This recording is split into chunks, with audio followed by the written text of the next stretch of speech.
Yo sa mga karide.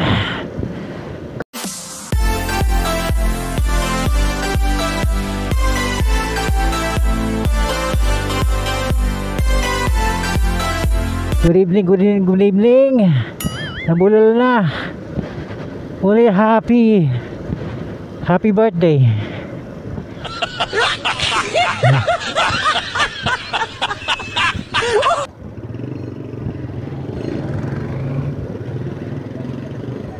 Happy Wednesday po sa ating lahat. Uli nagbabalik. Welcome back to my channel, ang nag-isang hari ng kalsada na ngayon ay chismoso na. Kumusta kayo mga karide, no? At May 1, no? Labor Day, unang araw ng May. Tagaktak ang pawis sa sobrang init. Grabe, no, grabing init. At aabot pa raw hanggang Hunyo itong ika nga El Nino. Grabe super init talaga. Oh, wala ka signal na naman mo. Ano talaga, kalimutan yung mag signal. Hindi ka tayo dyan.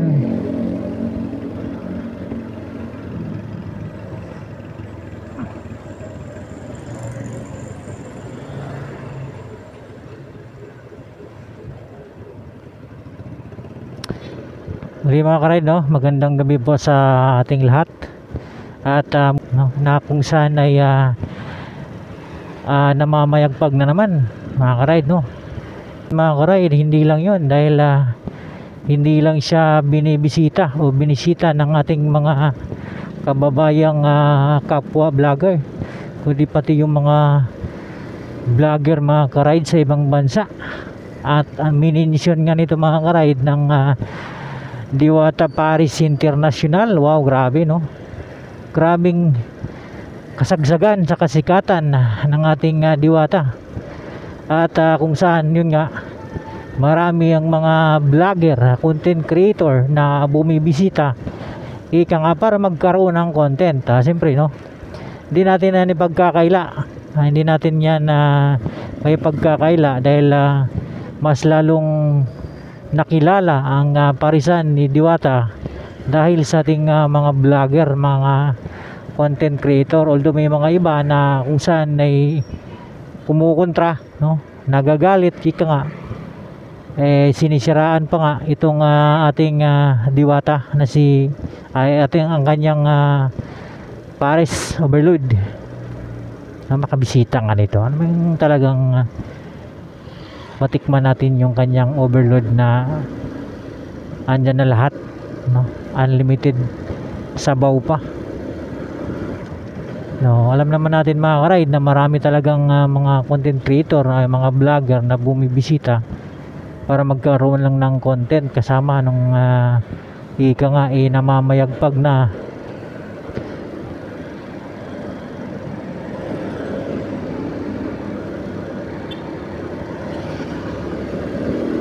si Diwata, no? Kamakailan lang merong isang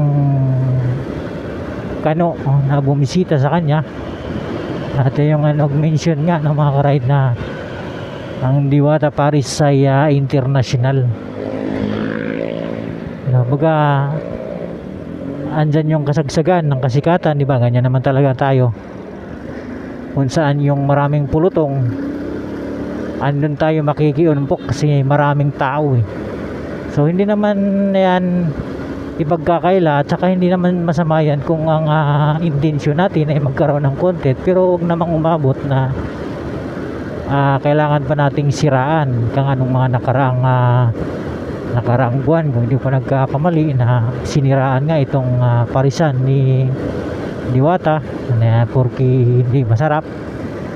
So yan nga, no, ang dinadayo naman hindi naman yung sarap yung kanyang overload, no, na unlimited sabaw at may kasama ng soft drink, no? Yun yung hinahanap. Yung panlasa ng alam naman natin, siguro para magkaroon lang ng attention, ika nga magkaroon lang ng trending, no?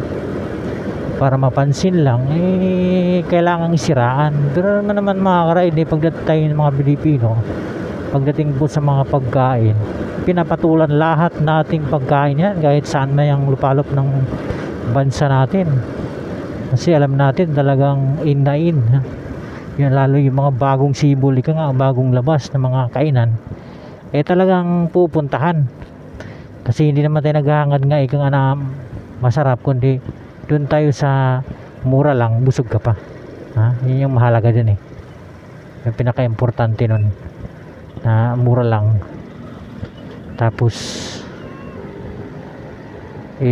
swak na swak sa budget, pero punong-puno naman yung laman ng sikmura.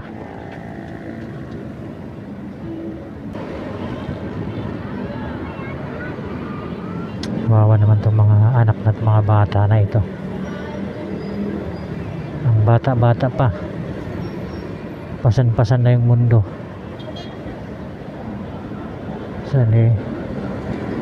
Hindi natin masisisi siguro kung kukulang ng mga magulang, aruga ng magulang dahil sa kahirapan. Ika nga, bahala na kung anong mangyayari sa inyo, no? Siyempre, nakakalungkot lang.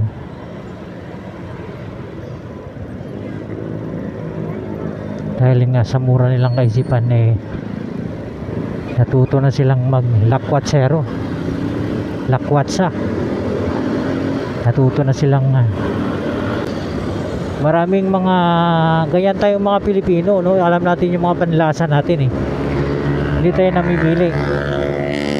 Siguro kung ano man yung plano na ng mga nag-trending na yun na ninira, bahala na sila. Basta ngayon lalo pang nakilala si Diwata dahil sa mga content creator, no? Dahil sa mga vlogger na nagpapakilala, yung mga kumakain doon, no? Ini-introduce yung Diwata Paris interlude, overload, mas nakilala pa lalo, no, mga ka-ride. Kasi siyempre, di ba, yun yung patunay talaga mga ka-ride na tayong mga mahihirap, may pag-asa tayong umangat. Masasabi niya, pangahawakan natin yung gawa natin ng action, kasi kung puro lang tayo imagination,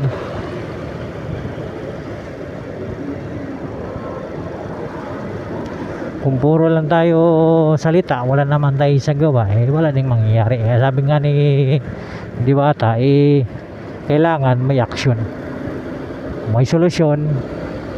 Kung wala ka namang action, wala rin mangyayari, hindi rin aasinso yung buhay mo. Patunay mga ka-ride na may pag-asa ang ating pangahawakan talaga na makamit mga pangarap natin kung gagawin natin. At yung pag-asa na yun sa tamang paraan, hindi yung maninira ka, umangat ka pero naninira ka sa iyong kapwa.